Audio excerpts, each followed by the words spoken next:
Alerta Vermelho, capítulo 35, Contas na Suíça. Naquele mês de agosto, viajei com David para um fim de semana pai e filho no campo.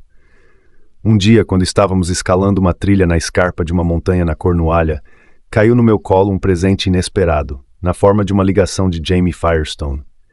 Ele estava tão animado que mal conseguia falar. "Ei, Bill, posso te dar uma notícia que vai fazer o seu dia?" "Claro, estou sempre pronto para notícias assim." Tentei recuperar o fôlego gasto na subida íngreme enquanto David se sentava à sombra para beber água. "O que houve?" "Recebi agora um e-mail de alguém que diz ter provas de que uma funcionária da agência número 28 da Receita Federal ganhou milhões desviados na fraude." "Quem mandou o e-mail?" "Alguém chamado Alejandro Sanches." "Não parece um nome tipicamente russo. Como você sabe que não é cascata?" "Eu não sei. Mas ele me mandou anexados alguns extratos de um banco suíço e alguns documentos de uma offshore. E o que eles dizem? Mostram um monte de transferências bancárias para contas que parecem pertencer ao marido de Olga Stepanova, a mulher da Receita Federal, que assinou o cheque da restituição de imposto." "Isso é incrível. Você acha que são verdadeiras?" "Não sei, mas Sanches disse que, se estivermos interessados, topa se encontrar pessoalmente." "E você?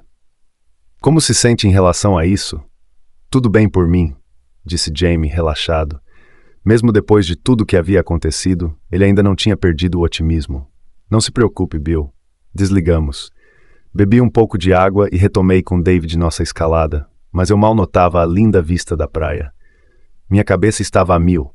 A campanha precisava de um empurrão como esse, mas me preocupava colocar Jamie em perigo.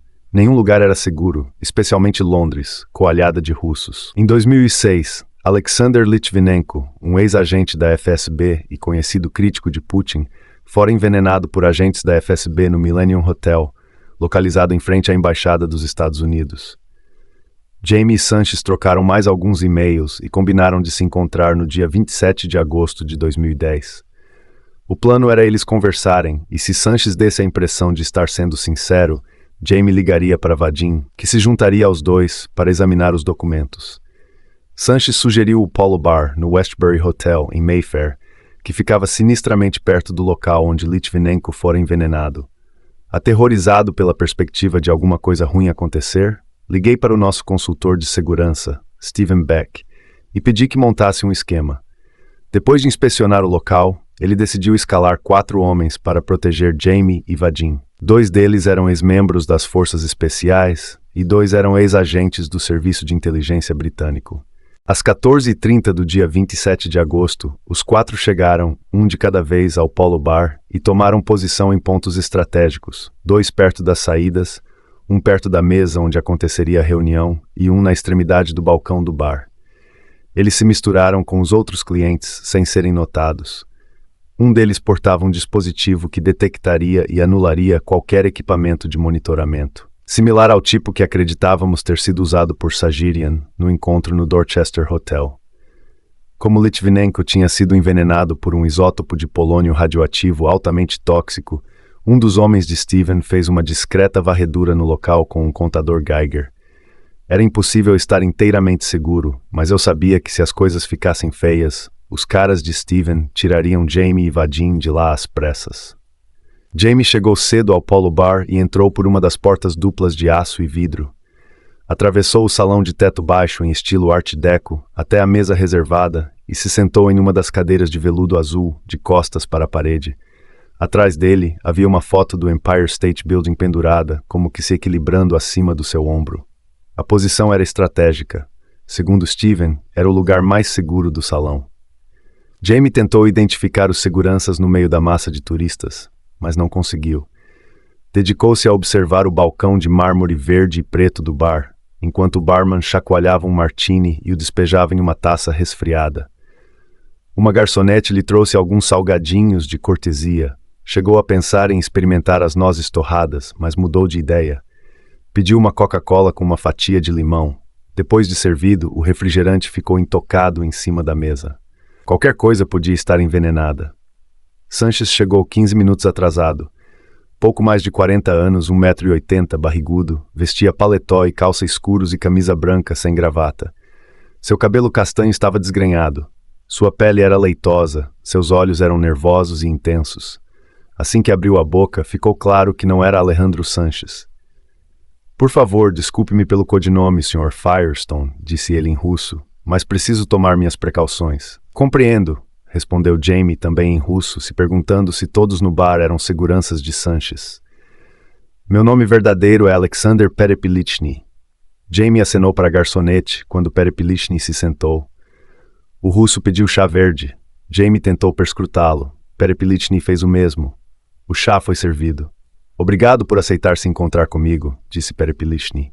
Claro, estamos muito interessados no que você tem a dizer. Perepilichny pegou a xícara, sorveu com cuidado um pouco de chá e tornou a colocá-la na mesa. Ambos ficaram se olhando num silêncio embaraçoso, quebrado pelo russo. Procurei você porque vi os vídeos sobre Kuznetsov e Karpov. A morte de Magnitsky foi chocante. Todo russo aceita a corrupção, mas torturar um homem inocente vai muito além do aceitável. Papo furado, pensou Jamie. Ele sabia que nos dias atuais a maioria dos russos não se pautava por princípios nobres como esse. Tudo na Rússia girava em torno do dinheiro. Ganhar dinheiro, guardá-lo e tomar cuidado para ninguém o tirar de você. Jamie não fazia ideia de quais eram os interesses de Perepilichny, mas tinha certeza de que o homem não estava sentado ali à sua frente porque se importava com Sergei. A informação que você passou no seu e-mail é boa, mas está incompleta, disse Jamie. Você tem mais documentos? Sim, mas não comigo. Jamie se recostou na poltrona, o gelo dançando no copo de coca enquanto derretia. Você se importaria se um dos meus colegas se juntasse a nós? Gostaria que ele desse uma olhada nos documentos que você forneceu. Quando estivermos seguros de que os entendemos direito, vamos lhe avisar do que mais precisamos. Perepilichny concordou. Jamie tirou o telefone do bolso e enviou uma mensagem de texto a Vadim, que estava esperando na New Bond Street, a um quarteirão dali. 2 minutos depois, Vadim entrou, caminhou até a mesa e se apresentou. Assim que Vadim se sentou, Jamie pegou os documentos de Perepilichny. Vadim os folheou e pediu. Você poderia me explicar o conteúdo dos documentos? Claro que sim. Este aqui é um extrato do Banco Credit Suisse, de uma conta de Vladlen Stepanov, marido de Olga Stepanova. Ele então apontou para uma linha no meio da página. Esta é uma transferência de 1,5 milhão de euros feita em 26 de maio. Esta é de 1,7 milhão, feita em 6 de junho. E aqui uma de 1,3 milhão, em 17 de junho. Ele seguiu deslizando o dedo por várias outras transações. Tudo somado, em maio e junho de 2008, 7,1 milhões de euros tinham sido transferidos para essa conta. Jamie olhou desconfiado para os documentos. Onde você arranjou isso? Desconfortável, Perepilichny se ajeitou na poltrona. Digamos que conheço algumas pessoas. Jamie e Vadim não gostaram daquilo, mas, como não queriam espantar Perepilichny, evitaram pressioná-lo. Vadim examinou a papelada. Isso poderia ser muito útil, mas não estou vendo o nome de Vladlen Stepanov em nenhum desses extratos. Qual é a conexão? Simples. A conta é de uma empresa de Vladlen baseada no Chipre. Perepilichny mostrou um certificado de propriedade com o nome de Vladlen, mas sem a assinatura dele. Vadim abaixou os óculos. Com experiência de 13 anos investigando fraudes corporativas, sua atitude padrão era supor que tudo era mentira até que se provasse o contrário. Obrigado, mas sem uma prova conclusiva de que Vladlen é realmente o dono dessa empresa, não temos muito o que fazer com isso. Precisamos de cópias desses documentos de propriedade com a assinatura dele. Entendo. A ideia é que este seria apenas um primeiro encontro. Se vocês quiserem se reunir comigo de novo, posso trazer o que estão pedindo, disse Perepilichny. Sim, seria ótimo, disse Jamie. Com isso, encerraram a conversa e apertaram as mãos. Então Perepilichny se levantou e foi embora. Quando Vadim voltou ao escritório e relatou tudo, suspeitei. Isso está parecendo armação. Talvez. Mas se o que ele está dizendo for verdade, seria a primeira vez que conseguiríamos mostrar com precisão como algumas dessas pessoas receberam dinheiro oriundo da restituição fraudulenta de impostos. Tem razão. Vamos ver se Perepilichny vai entregar o que prometeu. Uma semana depois, marcaram um novo encontro. Dessa vez, teriam também a companhia de Vladimir Pastukov, que devido à quase cegueira tinha um incrível sexto sentido para ler as pessoas. Na terça-feira seguinte, Vadim e Vladimir se encontraram com Perepilichny, novamente no Polo Bar. Cumprindo o que dissera, ele apresentou uma cópia assinada de um documento indicando que Vladlan Stepanov era dono da companhia cipriota que, de acordo com extratos bancários, tinha conta no Credit Suisse. Quando Vadim e Vladimir voltaram para o escritório e me mostraram o documento, não fiquei muito impressionado. Parecia um simples pedaço de papel com algumas assinaturas ilegíveis. Qualquer um poderia tê-las feito ou falsificado. O que é isso? Mal consigo ler. É do auditor de Stepanov, disse Vadim. Eu tinha a impressão de que eles queriam muito acreditar em Perepilishny. Esta assinatura pode ser de qualquer um. Vocês realmente acham que deveríamos confiar nesse sujeito? Eu acho que sim, rebateu Vadim. Acho que o cara está falando a verdade. E você, Vladimir, o que acha? Também acredito nele. Parece honesto. Eles continuaram a se encontrar ao longo das semanas seguintes e descobrimos algumas coisas interessantes. Além das contas na Suíça, Perepilishny nos contou que os Stepanov haviam adquirido um palacete de 6 quartos e 2 apartamentos de luxo em Dubai, no Palm Jumeirah, um imponente arquipélago artificial em formato de palmeira. O valor de mercado dessas propriedades girava em torno de 7 milhões de dólares. Na Rússia, os Stepanov construíram uma mansão no subúrbio mais elegante de Moscou, avaliada em 20 milhões de dólares. No total, acumularam, entre dinheiro em bancos e imóveis, uma fortuna de quase 40 milhões de dólares. Para ilustrar como esses gastos eram extravagantes e ridículos, Vadim mostrou as declarações de imposto de renda dos Stepanov, que revelavam uma renda conjunta média de apenas 38.281 dólares por ano desde 2006. Essas informações eram tão contundentes que eu tinha certeza de que iriam viralizar rapidamente se mostradas no YouTube.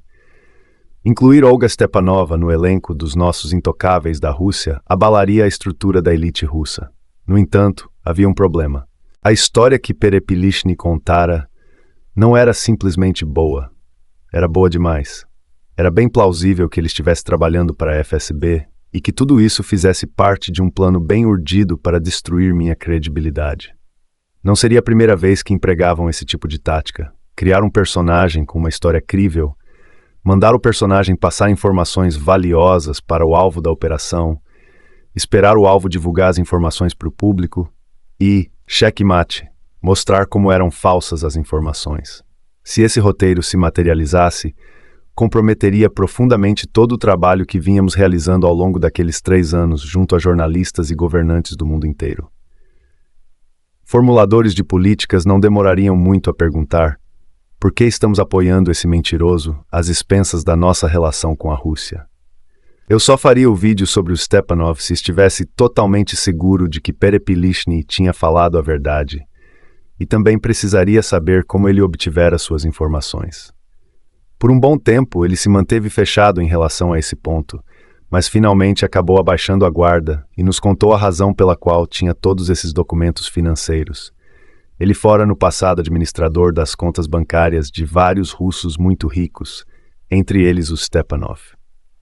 A atividade deu certo para ele até 2008, quando os mercados quebraram e os Stepanov perderam muito dinheiro. De acordo com Perepilishny, em vez de aceitarem o prejuízo como parte do jogo, os Stepanov o acusaram de roubar seu dinheiro e exigiram que o devolvesse.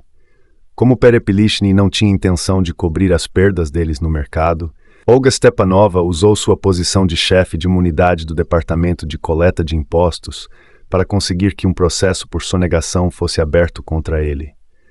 Para evitar ser preso, Perepilishny fugiu rapidamente da Rússia, estabeleceu-se com a família em uma casa alugada em Surrey e saiu de cena. Ao ver pela primeira vez os vídeos sobre Karpov e Kuznetsov, ele teve um estalo. Se nos convencesse a fazer um dos nossos vídeos sobre os intocáveis da Rússia focado em Olga Stepanova e o marido, eles ficariam tão abalados que provavelmente se esqueceriam dele. Quando Vladimir me contou isso, vi que fazia sentido e finalmente me convenci de que poderíamos seguir adiante e usar suas informações para fazer um vídeo. No entanto, assim que começamos a nos sentir mais à vontade com Perepilishny, recebemos uma nova mensagem de Aslan, nossa fonte. O Departamento K está furioso com os vídeos sobre Kuznetsov e Karpov. Uma nova e grandiosa operação contra o Hermitage e Browder está sendo planejada. Pedimos que Aslan fosse mais preciso, mas ele não tinha outros detalhes. Meu temor de que Perepilichny fosse da FSB ressurgiu com força total. Talvez tudo aquilo fizesse parte do plano. Independentemente de quão robustas fossem as informações dele, eu queria me certificar de todas as maneiras possíveis de que não estávamos caindo de cabeça numa armadilha da FSB.